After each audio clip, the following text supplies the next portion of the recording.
రామాపురం అనే గ్రామంలో చంద్రమ్మ అనే ఒక ఆమె ఉండేది. ఆమెకు ఇద్దరు కొడుకులు. మొదటి కొడుకు పేరు సోమేష్, రెండవ కొడుకు అయిన చిన్న కొడుకు పేరు ఉమేష్. వాళ్ళిద్దరూ పెళ్ళిడుకు రావడంతో ఇద్దరిని ఒకేసారి పెళ్లి చేసింది చంద్రమ్మ. పెద్ద కొడుకు భార్య పల్లెటూరు అమ్మాయి, ఆమె పేరు లక్ష్మి. చిన్న కొడుకు భార్య సిటీ అమ్మాయి, ఆమె పేరు జాను. పెళ్లి చేసుకొని ఇంట్లోకి రాగానే అత్తగారైన చంద్రమ్మ తన కోడళ్లతో ఇలా చెప్పింది. చూడండి కోడళ్ళారా, మీకు ఈరోజు మీ గదులను చూపెడతాను. ముందు లక్ష్మి, నువ్వు రా అమ్మా. అలా లక్ష్మిని గదిని చూపెట్టడానికి తీసుకువెళ్ళింది. తీసుకువెళ్ళి ఇలా చెప్పింది. చూడమ్మా లక్ష్మి, ఇదే ఇప్పటి నుండి నీ గది. నువ్వు ఇందులోనే ఉండాలి. లక్ష్మి ఆ గదిని చూసి ఆశ్చర్యపోయింది. తనకు మొత్తం అయోమయంగా అనిపిస్తుంది. ఇంత పాత ఇంట్లో నేను ఉండడం ఏమిటి అని లక్ష్మి అనుకుంటుంది. లక్ష్మి ఇల్లునంతా చూసి తన అత్తయ్యతో ఇలా చెప్పింది. అత్తయ్య, ఈ ఇల్లు చాలా పాతగా ఉంది. వేరే గది ఉంటే ఏదైనా ఇవ్వండి అత్తయ్య. అప్పుడు చంద్రమ్మ ఇలా చెప్పింది. చూడు లక్ష్మి, ఈ గదికి ఏమైంది? ఇంత బాగుంది. నేను ఎలా చెబితే అలా వినాలి. నా మాటకు ఎదురు చెప్పకూడదు. ఇందులోనే ఉండమ్మ నువ్వు అని చెప్పి అక్కడి నుండి వెళ్ళిపోయింది అత్తయ్య. లక్ష్మి మాత్రం ఆశ్చర్యంతో ఈ గది ఇంత పాతగా ఉండడం ఏంటి, ఇందులో ఎలా ఉండాలి అని అనుకుంది. అప్పుడే అక్కడికి సోమేష్ వచ్చాడు. లక్ష్మి సోమేష్తో ఇలా చెప్పింది. ఏవండి, ఏమిటండి ఇది? ఈ గది ఇంత పాతగా ఉంది. వేరే గది ఉంటే ఇవ్వచ్చు కదా, ఇందులో ఎలా ఉండగలం మనము? అప్పుడు సోమేష్ ఇలా చెప్పాడు. ఏం కాదులేవే, ఈసారికి ఎలాగో అలా సర్దుకో. నాకు మంచి ఉద్యోగం వచ్చిన తర్వాత మంచిగా డబ్బు సంపాదించి మంచి ఇంటినే తీసుకుందాంలే అని చెప్పాడు సోమేష్. ఇక లక్ష్మి ఏమీ మాట్లాడలేక నిశ్శబ్దంగా ఉండిపోయింది. తరువాత చంద్రమ్మ తన చిన్న కోడలైన జానుని గదిని చూపెట్టడానికి తీసుకువెళ్ళింది. చూడమ్మా జాను, ఇప్పటి నుండి ఇదే నీ గది. ఇందులోనే నువ్వు ఉండాలి. ఈ గది ఎలా ఉంది, నీకు నచ్చిందా? ఓ, చాలా బాగుంది అత్తయ్య. ఇంత మంచి గదిని కట్టించారా మీరు? అవునమ్మా, నువ్వు వస్తున్నావని ఏసీ కూడా పెట్టించాను. నీకు ఈ గది మంచిగా నచ్చిందా? ఇంకా ఏమైనా కావాలంటే కూడా అడుగు, చేపిస్తాను. చాలా అద్భుతంగా చేపించారు అత్తయ్య ఈ గదిని. అలా చంద్రమ్మ పెద్ద కోడలిని ఒకలాగా, చిన్న కోడలిని ఒకలాగా చూసేది.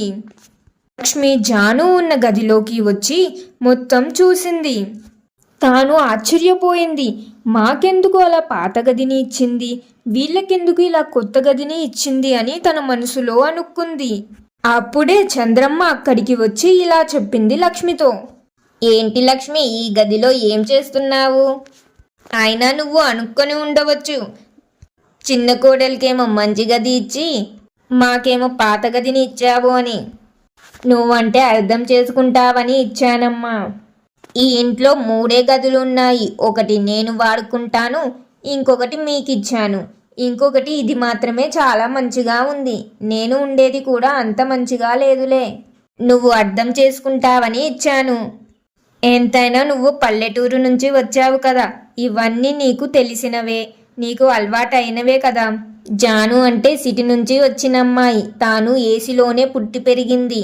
తనకు ఇలాంటి గది ఇస్తే ఎలా అలవాటు చేసుకుంటుంది, అందుకే ఇచ్చానమ్మా అని చెప్పి వెళ్ళిపోయింది చంద్రమ్మ అక్కడి నుండి. ఇక లక్ష్మి మాత్రం ఏం చేయగలదు, మౌనంగా తన గదిలోకి తాను వెళ్ళిపోయింది.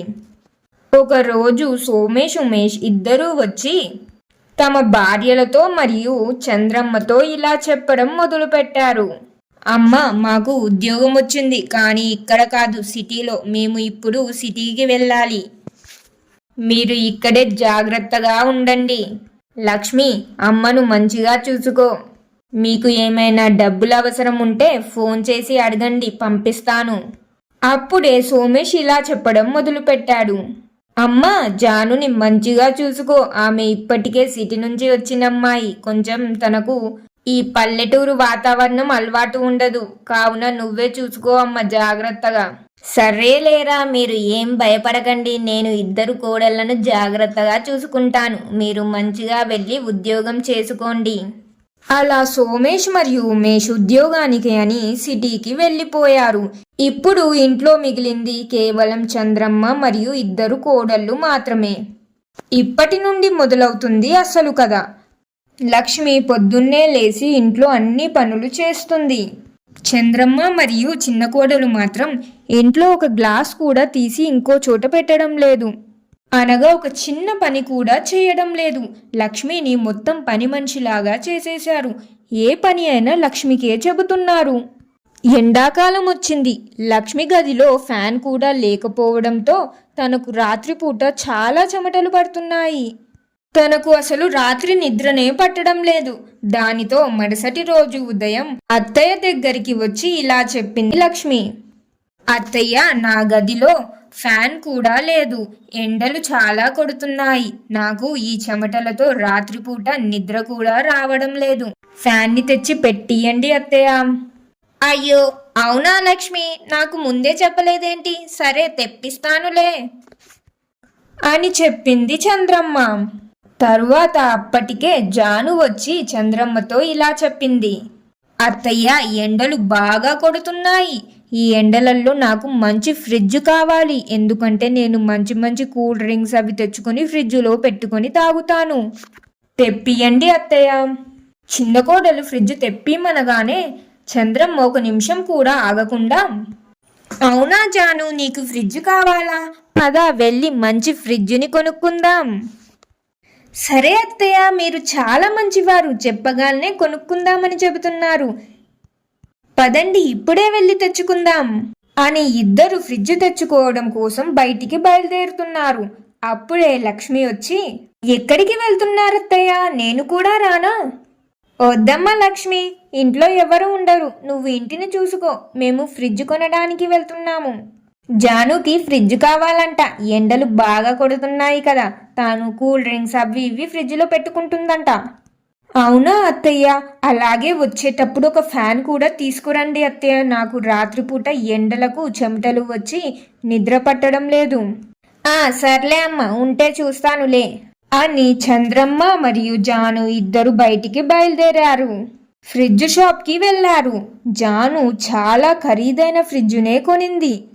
ఎంత ఖరీదైనా కూడా అత్తయ్య మాత్రం ఏమి చెప్పకుండా తీసుకుంది.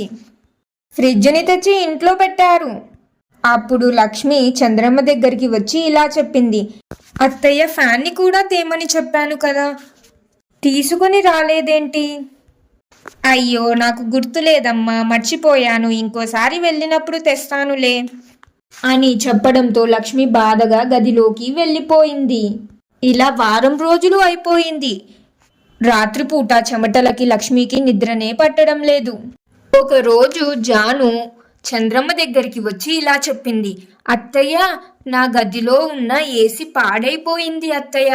ఫ్యాన్ ఉంది, కానీ ఫ్యాన్ ఉన్నా కూడా నాకు చల్లగా అనిపించడం లేదు. చెమటలు వస్తున్నాయి. ఏసీని మంచిగా చేపియండి అత్తయ్య. అయ్యో, అవునా జాను, ఏసీ పాడైపోయిందా? ఈరోజే చేపిస్తాను అని చెప్పి ఏసీని మంచిగా చేయించింది. అది మొత్తం చూస్తున్నకి లక్ష్మికి చాలా బాధ వేసింది. ఎన్నో రోజుల నుంచి ఫ్యాన్ లేక చెమటలతో రాత్రిపూట సరిగ్గా నిద్ర పట్టడం లేదు. ఆ విషయం అత్తగారికి ఎన్నిసార్లు చెప్పినా కూడా అత్తగారు మాత్రం పట్టించుకోవడం లేదు. జాను మాత్రం ఏమడిగినా కూడా కాదనకుండా అత్తయ్య అన్ని పనులను చేసి పెడుతుంది. కానీ అత్తగారిని ఏమీ అనకూడదు అని తానే వెళ్ళి ఒక ఫ్యాన్ని తెచ్చుకుంది. ఒక ఫ్యాన్ని కొనుక్కొని గదిలో పెట్టుకుంది. ఏంటమ్మా లక్ష్మి, ఫ్యాన్ తెచ్చుకున్నావా? అయ్యో, నాకు చెప్పి ఉంటే నేను కూడా నీతో వచ్చేదాన్ని కదా. సర్లే, ఏదో తెచ్చుకున్నావులే, మంచి పని చేశావు అని చెప్పి అక్కడి నుండి వెళ్ళిపోయింది. ఇలా ప్రతి విషయంలో లక్ష్మిని ఒకలాగా జానుని ఒకలాగా చూడడం చంద్రమ్మకు అలవాటైపోయింది. ఇంకా ఈ కథ ముందు ముందు ఇంకా చాలా ఇంట్రెస్టింగ్గా ఉంటుంది. మీకు నెక్స్ట్ పార్ట్ కూడా కావాలి అంటే కామెంట్స్లో తప్పకుండా కావాలి అని కామెంట్ చేయండి. మరియు నేను చెప్తున్న ఈ కథ మీకు ఎలా అనిపిస్తుంది? మీ రియల్ లైఫ్లో కూడా మీరు ఇలాంటి సందర్భాలను ఎదుర్కొన్నారా? మీకు ఎలాంటి సందర్భాలు ఎదురయ్యాయి అనేది కామెంట్స్లో తెలియజేయండి. మరియు ఈ కథ నచ్చితే తప్పకుండా లైక్ చేయండి, మీ ఫ్యామిలీ అండ్ ఫ్రెండ్స్ తోటి కూడా షేర్ చేయండి. నెక్స్ట్ ఇంట్రెస్టింగ్ పార్ట్ని మిస్ అవ్వకుండా చూడాలి అనుకుంటే ఇప్పుడే మన ఛానల్ని సబ్స్క్రైబ్ చేయండి. నెక్స్ట్ పార్ట్లో మళ్ళీ కలుద్దాం. Thank you for watching. ధన్యవాదాలు.